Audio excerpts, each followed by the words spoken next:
الذین یأکلون الربا لا یقومون الا کما یقوم الذی یتخبطه الشیطان من المس ذلک بأنہم قالوا انما البیع مثل الربا وأحل اللہ البیع وحرم الربا فمن جاءه موعظة من ربه فانتهى فله ما سلف وأمره إلى الله ومن عاد فأولئك أصحاب النار هم فيها خالدون. سورۃ البقرہ کی آیت نمبر 275 میں ربا یعنی سود کی حرمت کا بیان ہے. ربا کا لفظی معنی ہوتا ہے بڑھنا، زیادہ ہونا، اور اصطلاح میں ربا سے مراد وہ معین یا فکسڈ اضافہ ہے جو فکسڈ ریٹ کے مطابق اصل رقم سے زیادہ لیا جاتا ہے. یعنی وہ معین اضافہ یا فکسڈ ریٹ جو ایک قرض دینے والا اپنے مقروض سے اپنی اصل رقم پر وصول کرتا ہے. اسی اضافے کا نام ربا ہے، یعنی بڑھی ہوئی رقم. حدیث میں آتا ہے کل قرض جر نفعا فہو ربا، ہر وہ قرض جو نفع کھینچ لائے وہ ربا ہے.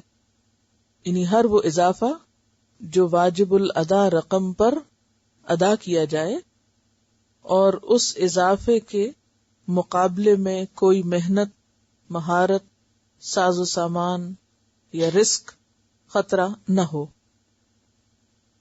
کرایہ پر دی ہوئی چیز پر نفع حاصل کرنا یا کرایہ وصول کرنا ربا نہیں ہوتا، کیونکہ اس میں رزق موجود ہے.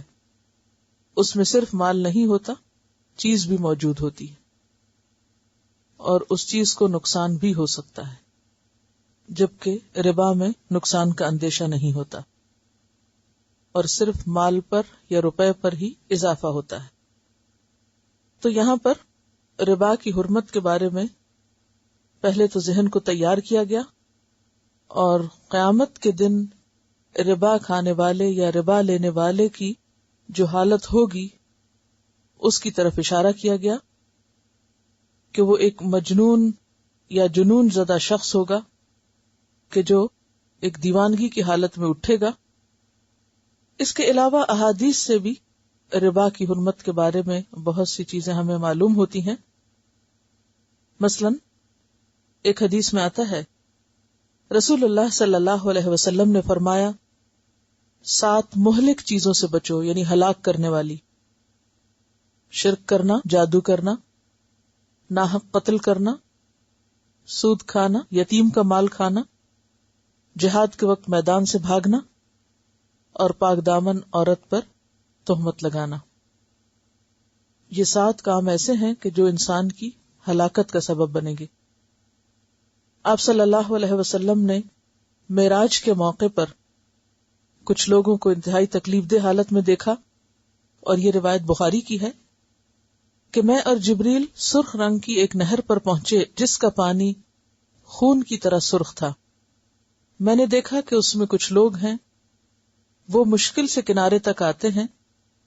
کنارے پر ایک فرشتہ بہت سے پتھر لیے بیٹھا ہے، وہ ان کا منہ پھاڑ کر ایک پتھر منہ میں اتارتا ہے، وہ پھر بھاگتے ہیں، پھر یہی ہوتا ہے. پوچھا تو معلوم ہوا کہ خون کی نہر میں قید کیا ہوا شخص سود خوار ہے. یہ صحیح بخاری کی روایت ہے. آپ صلی اللہ علیہ وسلم نے یہ بھی فرمایا کہ سود کے گناہ کے 70 حصے ہیں. یعنی سود کا گناہ ایک گناہ نہیں، اسے اگر 70 حصوں میں بانٹا جائے تو معمولی حصہ یہ ہے کہ کوئی شخص اپنی ماں سے جمع کرے.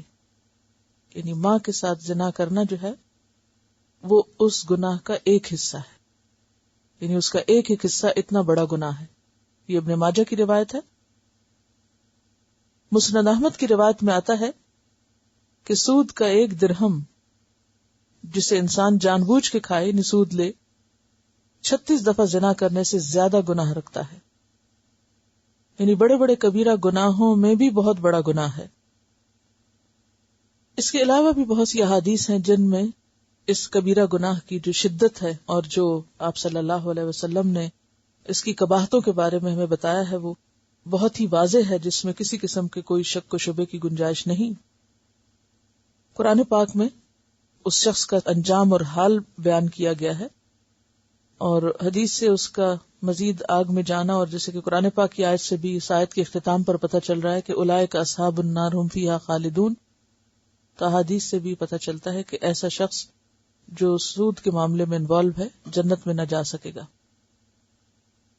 اور پھر ساتھ ہی یہ بتایا گیا کہ ان کے اس حالت کی وجہ کیا ہے، ذالک بانہم قالوا انما البیع مثل الربا، کیونکہ ان کا کہنا یہ ہے کہ تجارت سود کی طرح ہے، یعنی دونوں کو وہ برابر قرار دیتے ہیں، حالانکہ دونوں میں بہت بڑا فرق ہے۔ وَأَحَلَّ اللَّهُ الْبَيْعَ وَحَرَّمَ الرِّبَا، اللہ نے بیع کو حلال اور ربا کو حرام قرار دیا، اور سود کی حرمت میں 7 آیات ہیں قرآن پاک کی، 40 احادیث ہیں، اور اجماع امت سے بھی اس کی حرمت ثابت ہے، یعنی کوئی شک و شبہ کی بات ہی نہیں۔ اور خاص طور پر جس کے لیے قرآن میں واضح نص یعنی ٹیکسٹ موجود ہو کہ حرم الربا، ربا حرام ہے، تو پھر اس کو کسی بھی طریقے سے حلال نہیں کیا جا سکتا۔ حضرت عمر کہتے ہیں کہ آخری چیز جو آپ پر نازل ہوئی وہ ربا کی آیت ہے، لہذا تم سود کو چھوڑ دو، اور اس چیز کو بھی چھوڑ دو جس میں سود کا شبہ بھی ہو۔ اور یہ جو فرمایا کہ وہ احل اللہ البیع وحرم الربا، تو دونوں میں چونکہ بہت بڑا فرق ہے، اس لیے اللہ نے ایک کو حلال اور دوسرے کو حرام قرار دیا۔ اب مختصراً دیکھتے ہیں کہ یہ فرق کیا ہے۔ پہلی بات تو یہ ہے کہ تجارت میں انسان کی محنت بھی لگتی ہے اور پیسہ بھی لگتا ہے، یعنی محنت اور سرمایہ دونوں موجود ہیں۔ سود میں صرف سرمایہ لگتا ہے، محنت نہیں لگتی۔ تجارت میں ذہانت اور وقت کا استعمال بھی ہوتا ہے، سود میں صرف سرمایہ یا پیسہ دے کر آپ فارغ ہو جاتے ہیں، کسی ذہانت، کسی وقت، کسی دماغ کو لڑانے کی کوئی ضرورت نہیں۔ ایک دفعہ آپ نے دیا اور پھر آپ بے فکر ہو گئے، اس پر نفع آتا رہا۔ تجارت میں انسان رسک لیتا ہے، نقصان کا اندیشہ ہوتا ہے، سود میں کسی قسم کا کوئی نقصان، کوئی رسک نہیں۔ تجارت میں منافع کی مقدار مقرر نہیں ہوتی، فکس نہیں ہوتا، یہ بہت بڑا فرق ہے، جبکہ سود میں منافع فکس ہوتا ہے، اور فکسڈ پروفٹ ہی دراصل سود بن جاتا ہے۔ پھر اسی طرح تجارت میں ایک دفعہ سودا طے کر لیا تو معاملہ ختم ہو جاتا ہے، کیونکہ چیز دے کے قیمت لے لی جاتی۔ مثلا آپ بازار گئے، آپ نے کچھ دیا، تاجر کو پیسے دیے، اس نے آپ کو چیز دی، وہ اپنا کام کر رہا، آپ اپنا، آپ بھول گئے کہ کہاں سے کیا لیا تھا، بات ختم۔ لیکن سود کے لین دین میں ایک دفعہ کے معاملے سے معاملہ ختم نہیں ہوتا، بلکہ مسلسل منافع ملتا رہتا ہے، یعنی تاجر ایک دفعہ منافع لیتا ہے لیکن سود خار بار بار منافع لیتا ہے، یہ بھی ایک بہت بڑا فرق ہے۔ اچھا، آپ نے جوتا خریدا، اس پر دکاندار نے پروفٹ لے لیا، بات ختم ہو گئی، لیکن سود خار نے ایک دفعہ اپنے پیسے دے دیا اور پھر وہ ہر مہینے یا ہر سال یا ہر کچھ مقررہ مدت کے ٹرم کے ساتھ مسلسل نفع جو ہے وہ لیتا چلا جاتا ہے۔ تجارت میں آپ جتنی چیز لیتے ہیں اتنی ہی قیمت دیتے ہیں، لیکن سود میں مسلسل اضافے کے ساتھ پیسے واپس ملتے ہیں۔ تجارت حلال کام ہے اور اس میں باہم رضامندی بھی شامل ہوتی ہے، یعنی آپ کی میوچل انڈرسٹینڈنگ ہے، آپ کا دل چاہتا ہے آپ چیز لیں، نہیں چاہتا نہ لیں۔ لیکن سود میں رضامندی نہیں ہوتی، مجبوری ہوتی ہے۔ تجارت میں نفع کم بھی ہو سکتا ہے، نفع زیادہ بھی ہو سکتا ہے، اور نفع محنت سے حاصل ہوتا ہے۔ سود کم ہو یا زیادہ بغیر محنت کے ملتا ہے۔ پھر یہ کہ تجارت ایک تعمیری کام ہے، قوم کے اندر کام کرنے اور محنت کرنے کا شوق پیدا ہوتا ہے، ایک فزیکل ایکٹیویٹی بھی ہوتی ہے، ایک مینٹل ایکٹیویٹی ہوتی ہے، اور انسان کی ایک مشغولیت بھی ہوتی ہے۔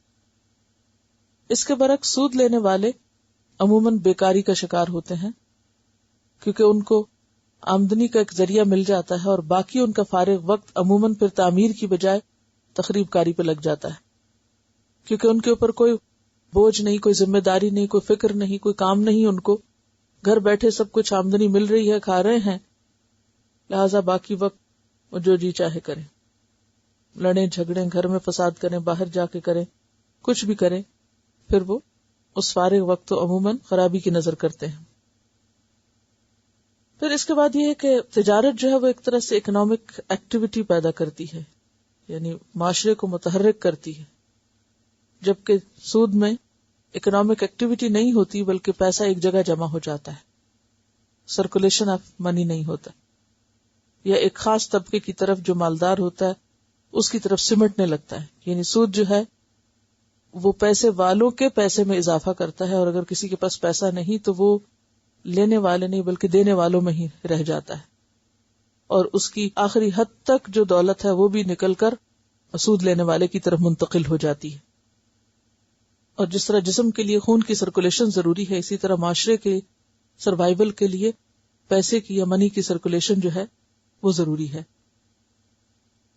پھر آپ دیکھیں کہ تجارت میں بہت سے لوگوں کو کام ملتا ہے، جبکہ سود کے معاملے میں بہت سے لوگ بیکار ہو جاتے ہیں۔ جب ایک انڈسٹری لگتی ہے، فیکٹری لگتی ہے، تو بہت سے لوگ اس میں کام کر سکتے ہیں، اور جب آپ پیسہ کہیں ایک جگہ انویسٹ کر کے خود فارغ ہو جائیں تو آپ کے آس پاس والوں کو تو کام نہیں ملے گا۔